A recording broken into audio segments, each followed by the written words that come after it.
Hi guys, gandang umaga mga palangga ko. So ayan, mayroon po tayong sariwang isda na naman po. Bagong dating lang po, ayan, alas 10:30 ng umaga, mayroon po tayong sariwang isda. Sa may gusto po dyan, ayan, pwede po magbenta kay marami po. Ayun. Ayan. Pinamingwitan po ng aking pamangkin na si Ariel po, mga palangga. Ayan po, sariwa ang Father God sa blessing. Ngayong umaga, makakahigop na naman tayo ng sariwang sabaw. Oh, ang gaganda. Ito ang ganda, oh. Dahan-dahan tayo sa paghawak gawa ng, alam nyo na, nakagat ako nung nakaraan kasi buhay pa yung isda. Ang ganda. So yan, mga palangga ko muli. Maraming salamat po sa inyong patuloy na pagsubaybay sa aking mga munting video sa Rami Love Your Ella Vlog.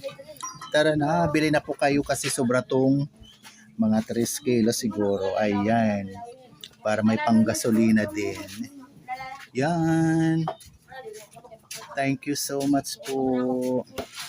Kita-kits muli sa susunod kong mga video mga palangga. Ayan. So yun, kaya dapat nagdala kang baon. Yun. Yan, masarap yan. Yan. Sige daw, nayusan na nakakilo. So yan. O diba mayroon ng bumili. Hunda ko lang pakul. Masarap to ihaw mga palangga ito. Pakul kung tawagin.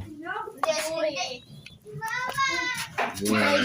So ito pa, may natira pa po. Muli, maraming salamat.